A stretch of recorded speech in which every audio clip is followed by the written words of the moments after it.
Welcome. Welcome to the Church of the Larger Fellowship Worthy Now worship service.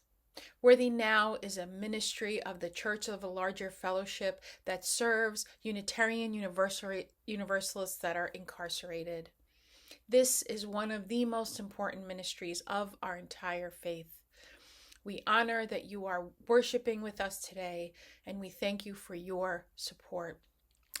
Unitarian Universalism is a non-creedal faith. We do not dictate a mandated belief in a deity. Rather, we are connected through covenant and a commitment to justice and making the world a more equitable place.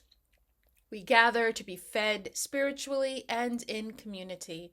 We gather to remind ourselves we are here to care for each other. Welcome, friends and family.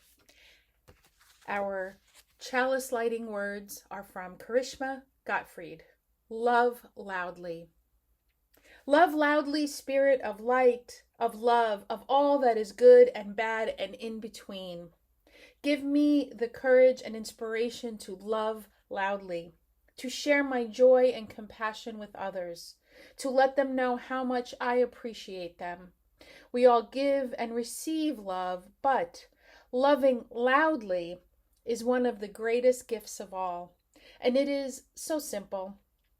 All it requires is one person who is willing to say to anyone and everyone, you are loved, you are worthy of love, you deserve to be loved. Spirit of life, help me spread love throughout my communities.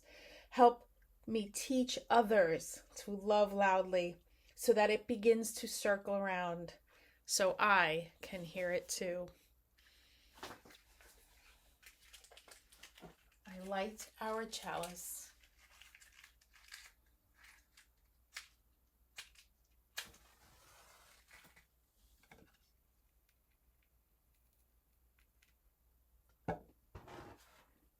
Blessed be.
Why is there a wall? It's a parent reflection from UU World edition, spring edition 2021, and it was written by me. In the book, picture book, Myra and the Big Story, two villages sat on either side of a river, so close that they could see and occasionally hear each other. In their isolation, each crafted stories about the other that may or may not have been true. And yet, Both people had come from the same place, made of the same stuff. A wise elder from one of the villages said that there will never be peace in their valley until the people in both villages find a story big enough for them all. In this book, Myra, a child who in naive curiosity crosses the river and she makes a friend. If Myra were to look over the walls into prisons today, she might ask, is this a separate village? Why is there a wall? Why are there mostly black and brown people in the wall? She would be troubled to realize mothers were behind that wall, separated from their children. Why is this when we're all made of the same stuff? The fear of the other has fed institutional bias and contributed to a burgeoning prison industrial complex, a system that exists only to separate and to punish, a system so abusive that it should not be continued and it should not be tolerated. When people or society feel harm, the instinct seems to be isolate, separate, and punish. This permeates all of our relationships, and we teach it to our children from a very young age. I am a mother who has reflected a lot about what it takes to raise a child. I grew up with lessons from Dr. Spock and spare the rod and spoil the child. And then when I attended college, I learned something called proportional response. I still have no idea what that is, but it is clearly part of a culture of punishment manifested in our current prison system. Is incarceration the best society can manage when someone's mere presence makes another one feel harm, even when that first someone has not done nothing? Part of the way I deal with these questions is to rely on my faith. The UU's first principle is the inherent worth and dignity of each person. The seventh principle teaches respect for our interdependent web. We are all worthy, and we are one village. How can we, as people of faith, accept a world that harshly sends people to prison? We need a new message, a message that is not focused on separating, isolating, and punishing, one which is focused on healing and forgiving. May it be so. Blessed be.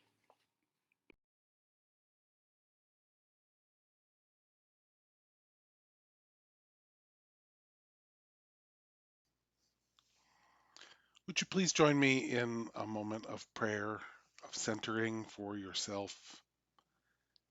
Spirit of life and love, God of many names and beyond all naming, we gather today in deep gratitude for all of the blessings of our lives, for the joys that lift us up, for births and for laughter, and for the ability to be together in community.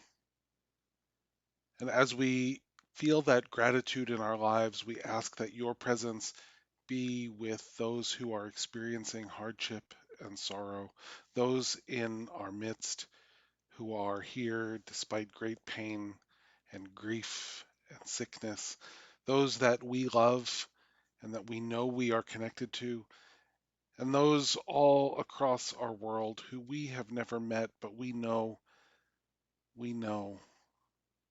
are experiencing loss and hardship and grief and sadness and injustice. Today, may your strength especially be with those Unitarian Universalists to whom we are so deeply connected, who right now are behind the walls of prisons all over the world. May they know that they are connected to us. May they feel our love radiating out from us to them. In your many holy names we pray. Amen.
My name is Beth Murray, and I work for the Worthy Now Prison Ministry Program at the Church of the Larger Fellowship.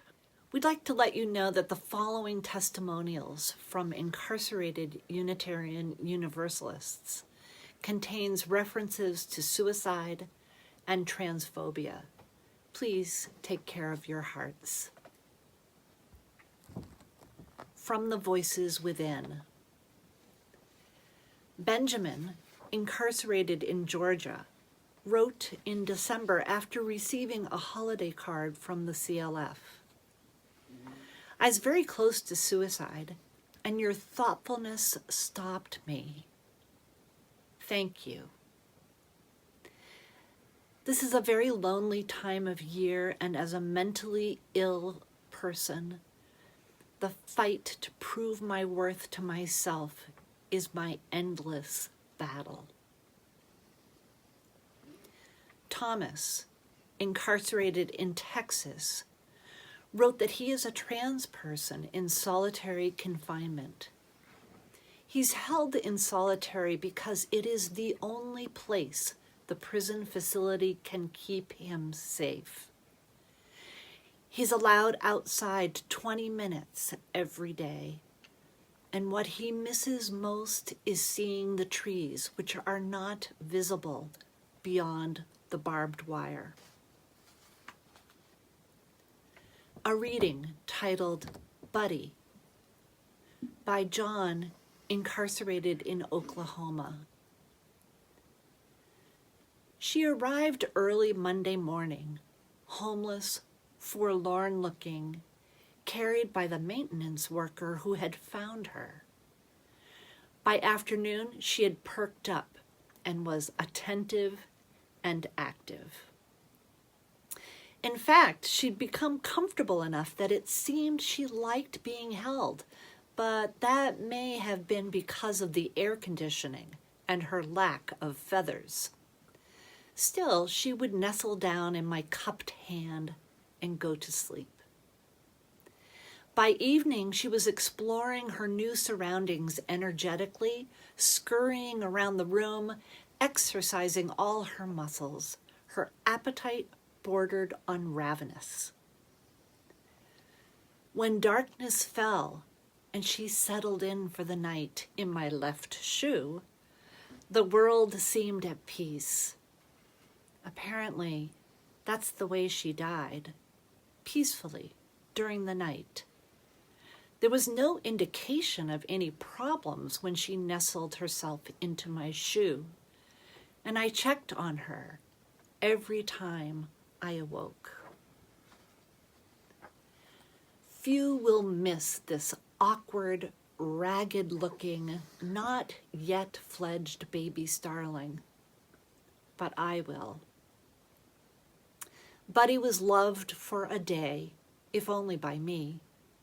But that's more than some beings on this planet get, and she brought joy to several people in that short time. I suspect that her mother grieves her missing child. I know I do.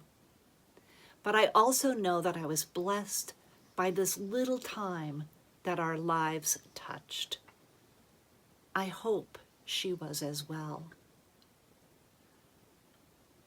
John died in November 2020.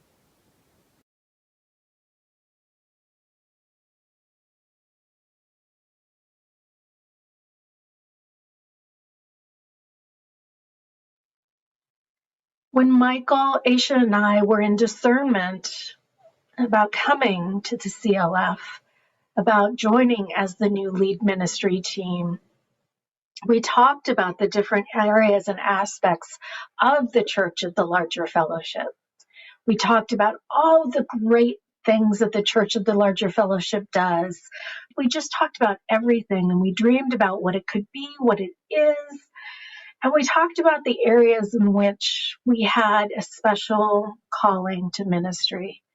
And I talked about the Worthy Now prison ministry and my calling in particular to that ministry.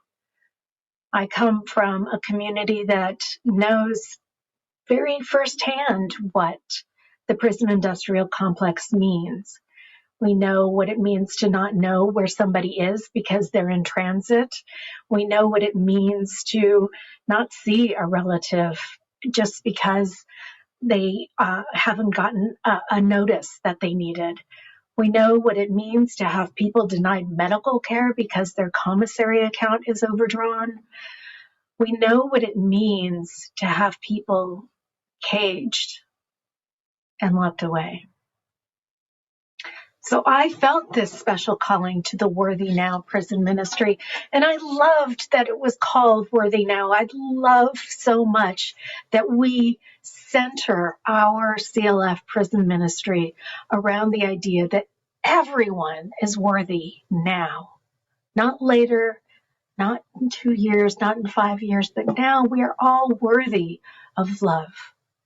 It doesn't mean that each of us has to love every single person. We may not be at that place where we can love that individual, but we know that that individual is worthy of love. They're worthy of the Spirit's love. They're worthy of God's love. They're worthy of the universe's love. When we came to the Worthy Now prison ministry, when I became the director of the Worthy Now prison ministry, one of the things that I wanted to change was small. I wanted to change how we talk about our Worthy Now folks. Prior to when I got here, we talked about our incarcerated CLF members. And while it's important to make a distinction between our incarcerated CLF members and our free world CLF members, it was interesting to me that we didn't talk about ourselves as Unitarian Universalists first and foremost. Yes, we are members of this beautiful church of the larger fellowship, but first and foremost, we are Unitarian Universalists. So I asked that we change the way we talk about ourselves and we start talking about ourselves as incarcerated Unitarian Universalists, because I think it's so important for us to understand that though by the grace of God, that person who is incarcerated would be in the pews with us in our bricks and mortar congregations. They would be with us here on Zoom. They would be with us on Facebook. They would be with us in all the different ways that we experience Unitarian Universalism, except they are caged by the state. In pastoral care, in religious education, in governance, we are breaking open what it means to be an incarcerated Unitarian Universalist. In the future, in Worthy Now prison ministry, we are going to be engaging our incarcerated Unitarian Universalists and our free world UUs in what it means to examine the eighth principle. We, the member congregations of the Unitarian Universalist Association, covenant to affirm and promote journeying towards spiritual wholeness by working to build a diverse, multicultural, beloved community by our actions that accountably dismantle racism and other oppressions in ourselves and our institutions. That is the eighth principle. And we will be talking about it both in ways that talk about Unitarian Universalism, but also our accountability to each other in our CLF community. As our community begins to explore this accountability with the recommendations from Widening the Circle and the eighth principles, I'm going to ask yourselves, when is our more convenient season? When have we put off for tomorrow that which must be done today? What I will also encourage you to do, what we will encourage you to do and work with you to do, is to personally examine those moments when it feels helpless or confusing. When this work that asks us to be doing it now feels like maybe there would be a better time later on. Those moments of discomfort tell us something about ourselves if we only allow our bodies and our minds to pause and examine that discomfort. Because to sit in discomfort and suppress our own immediate needs in pursuit of learning something about another's is part of our highest calling. It is part of the calling that we hear from our incarcerated UUs. And it is part of our theology of liberation. My colleague, the Reverend Teresa Inés Soto, says that you are here to put out the ravenous flames of the world. Enough is enough. In their words, I hear that liberation is everyone else's responsibility and it is our sacred responsibility. And in the Worthy Now prison ministry, I hear that our most convenient season is now. Right now. No other, but now. We can try to avoid the discomfort of that, or we can face it head on, knowing that if we do it with each other, if we do it in community, in this time, and in solidarity with communities whose lived experiences are the keys to dismantling racism and oppression, we can find that liberation. We can find each other's worthiness, and we can find it now.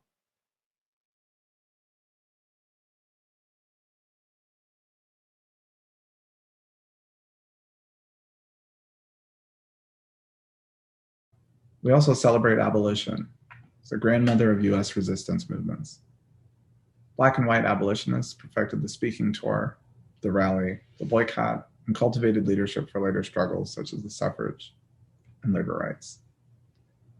It also created the clandestine underground movement called the Underground Railroad, which has been noted by some historians as one of history's most intricate networks of conspiracy. The railroad, a widely cast network of aid stations, for the specific purpose of helping enslaved people escape, helped to free between 40,000 and 100,000 people. Many conductors were Black, such as Jane Lewis, a Black woman of New Lebanon, Ohio, who was known for her heroism in regularly rowing escaping enslaved folks across the Ohio River. I imagine the cold mist on the river as she rowed, steering her precious cargo through the moonlit waters. Such courage, duty, and love. For some, Unitarians or Universalists, slavery was incompatible with their belief system. An excerpt from a protest against slavery by 173 Unitarian ministers published in 1845 stated, "By our political, commercial, and social relations with the South, by the long silence of Northern Christians and churches, we have given the slaveholders reasons to believe that it is only the accident of our position which prevents us from engaging in this system as fully as themselves. Our silence, therefore, is upholding slavery. Our silence, therefore, is upholding slavery, and we must speak against it in order not to speak in its support. We contend for mental freedom. Shall we not denounce the system which fetters both mind and body?" So how does this relate to our moment? As the principle of Sankofa tells us, history is now, right? We are a part of it, and we must use what we've learned from it to move forward in optimal well-being. First, we may draw courage and inspiration from these examples and witness the parallel to our times. Our struggle for abolition continues. The American criminal justice system holds about 2.3 million people in over 1,800 state prisons, 110 federal prisons, about 1,700 juvenile correctional facilities, 3,100 local jails, 218 immigration detention facilities, and 80 jails held in native country, as well as in military prisons, civil commitment centers, state psychiatric hospitals, and prisons in the US territories. And the inequities are extreme. Despite making up close to 5% of the global population, the US is nearly 25% of the world's prison population. And the rate of incarceration is much higher for Black, Indigenous, and people of color than for white people, despite comparable rates of offense. Also, together with the federal government, over 4,100 corporations profit from mass incarceration in the United States. Because as one of our local leaders here in Akron says, Demario Cooper, reminds us that the US is addicted to free labor. And the reality is that the mass incarceration system we have in this country is an extension of the slave labor system of the antebellum era. Prisoners producing everything from park benches to toilet paper to microchips to, ghoulishly, even police and prison guard uniforms. As we navigate the ways to combat this system, we remember our ancestors like Jane Lewis, rowing over the river, rowing through the anxiety, rowing through the worry, rowing through the struggle, and rowing toward a brave space. We can draw inspiration from the ways that UU history speaks to us through this moment. The struggling for more equity is part of our tradition. We have been part of a progressive movement for longer than the lifespan of this country and have consistently been on the forefront of social change and innovation. In my own church here in Akron, Ohio, the ancestors of my congregation hosted the second Women's Rights Convention. They're at the Universalist Old Stone Church. Former slave Sojourner Truth electrified the gathering with her innate I Am Woman speech. I wonder sometimes, what was the board meeting like before that convention was convened? What were the worried comments? What were the concerns of the congregation? Was there a vote held? Was there a sigh of satisfied relief when the motion was passed? That's a history that we in Akron are still working through. And yet, that question, it remains in all of our congregations. And I think it's important for us to remember that, again, abolition is the grandmother of our movement. Abolition is the goal. The US is a settler colonial corporation designed to extract labor, land, and resources from Black, Indigenous, and people of color, then abolition is the central and most direct way to counter that. I believe that this moment represents a renewed focus on racial and social justice and human rights. And I also sometimes see a kind of compartmentalizing of causes, especially in mainstream liberal and progressive white-dominated spaces and institutions. People feel like, well, I'm doing something because on Sunday I go to my food justice ministry, Tuesday is the Black Lives Matter rally, Wednesday night is yoga, and Friday I'm making phone calls to elect a straight white male Democratic candidate who rails against defund the police. We need better. And we need to understand that when we are talking about Free Palestine and Black Lives Matter, we're talking about ending a whole system, not just the ones that make us comfortable. And here in the US, the slave system is still in power. Our children are calling us to an equitable future, like our hymn, The Fire of Commitment, from the dreams of youthful vision, one not imagined by slavery, and yet imagined by what our world can be when we all live with the idea that we have worth, we have dignity, and that our values and our actions must reflect the values and actions of all of us, not just one culture. We have a duty to provide our children and our future the tools to accomplish this. And I believe that together we can. Thank you.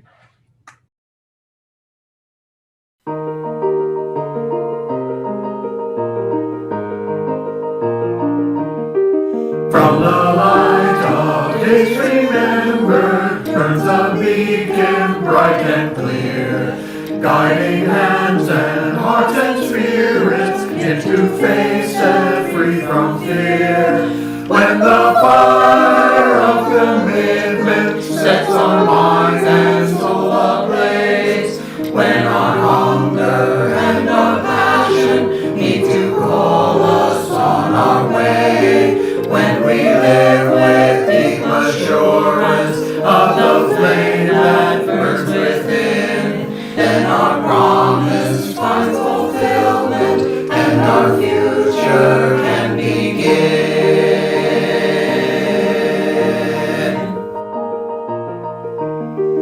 From the stories of our living rings a song both brave and free, calling pilgrims still to witness to the life of liberty. When the fire of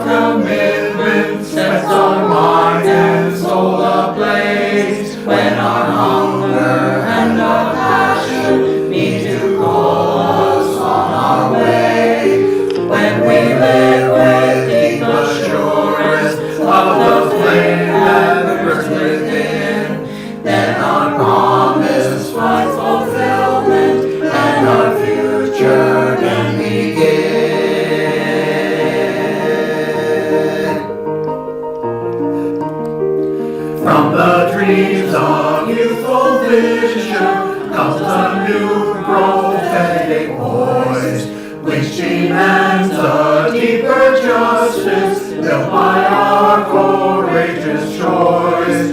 When the fire of commitment sets our mind and soul ablaze, when our hunger and our passion need to call us on our way, when we live with deep assurance of the flame that burns within, then our promise finds fulfillment and our future can begin.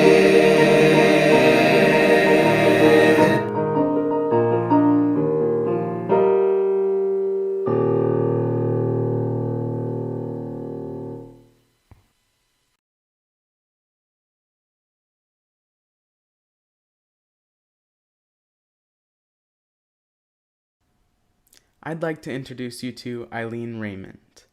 Eileen is a Free World pen pal who joined our prison ministry program in 2013. She was passionate about prison reform and wanted to be the light to someone experiencing the darkness of prison. Shortly after she joined, she was matched with John, one of our members currently living in a Texas prison. And as she began to build relationship with John, she discovered that this program, this relationship she was building, it wasn't at all what she expected. And so I'd like us to hear directly from Eileen about how that experience has transformed her, how it's changed her, and what she's learned from John and learned about herself. Let's hear from Eileen. I became interested in CLF's prison ministry almost a decade ago. Prisons have been a cottage industry where I live in northern New York since the 1980s. As I thought about the men and women, mainly from New York City, who find themselves assigned to prisons up here, 8 to 9 hours from their families and often in solitary confinement, I thought how difficult it must be to be cut off from family and friends. Since my life motto has always been, just because I can't do everything doesn't mean I shouldn't do the one thing I can do, I applied to Worthy Now to become a pen pal to someone incarcerated in the United States. I was paired with John, a young black man incarcerated in Texas. When I tell friends that I have a pen pal in a Texas prison, they seem surprised and curious. Why? What do you write about? And I have to admit that I too wondered what to put in that first letter. I'm a white retired college professor living a comfortable middle-class life here in Canton with my wife. What could I possibly have in common with this young man? Like any new venture, the way to start is just to start. I told John a little bit about my interests and activities and asked him what he was interested in. I soon learned that he likes to write. After he shared a few poems with me, I decided to type them up so he could see them in print. To date, John has shared literally hundreds of poems with me.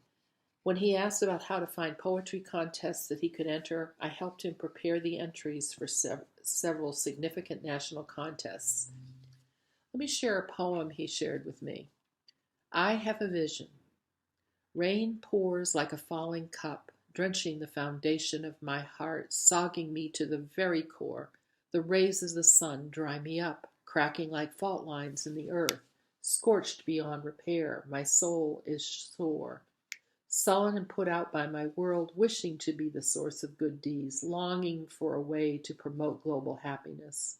Equal rights for humankind, race or creed, boy or girl, peaceful nations and unions for our seeds, letting our actions, not religions, display righteousness, living with differences by understanding, judging none, learning to love and accept all, bonding together for the common goal.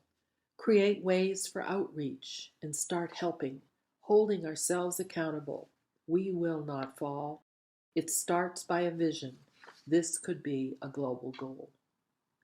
One thing I have learned is that my idea that I would be helping my pen pal was way too limiting. 5 years ago, my son was tragically killed. When I finally wrote John about why I had not written recently, he responded, I'm very hurt to hear about Warren. I truly understand life isn't meant to be this way. Children should bury parents in old age, not a parent burying their child. Eileen, I'm very sorry. I know the anger that comes with death and all the what ifs, as you spoke of. I'm confident you will not turn over to the dark side. But even you will be weak at times, and that's okay. As human beings, we are entitled to own our emotions. I won't tell you it'll be okay, and you'll move on, because you won't and aren't supposed to. Never let Warren go. He belongs to your heart. You can learn to embrace him, even through death. My journey with Worthy Now has expanded my awareness of our interdependence more than I can ever expected. I set out to bring light to a fellow human being, and I ended up learning what true friends do for each other. As I minister to John, he ministers to me. Worthy Now makes all this possible by supporting free world participants like me, but even more importantly, by facilitating the growth of our more 1,000 members serving time in our country's prison system. That's why I support Worthy Now, and I invite you to join us in this ministry in whatever way you can.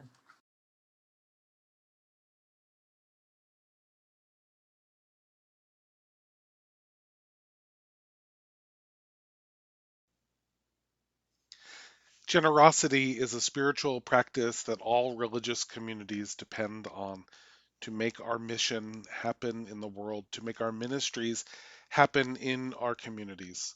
We encourage your generosity to your home congregation and invite your generosity as well to the Church of the Larger Fellowship. Our prison ministry, serving over 1,300 incarcerated Unitarian Universalists around the United States, depends on the generosity of members and friends and partners all over our world. And we thank you in advance for considering it. Thank you.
As we end our time together, we carry with us the light of love and connection to each other and to Unitarian Universalists all over the world, whether they are in the free world or part of the carceral state.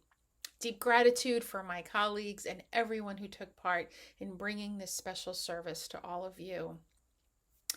I want to read an excerpt from a letter written from one of our incarcerated Unitarian Universalist Church of the Larger Fellowship members. George had written an appreciation for a remembrance that was published in our monthly publication, Quest. George writes, quote, I have lost so much being incarcerated. My friends and family have passed or moved on over the years. My emergency contact information is blank. I often wondered who would ever miss me if I passed. This touching article answers that question for me. Your kind words and acts of remembrance are soul-inspiring. I just want to say thank you for all that you do. I know that sometimes we, the incarcerated, forget to tell you that we appreciate all you do. Please keep up the good work and know that you are not forgotten. Beloveds, I will extinguish our chalice, but not the light of love and justice. Go forth and carry the flame. Carry with you the Unitarian Universalist charge that we are here to care for each other.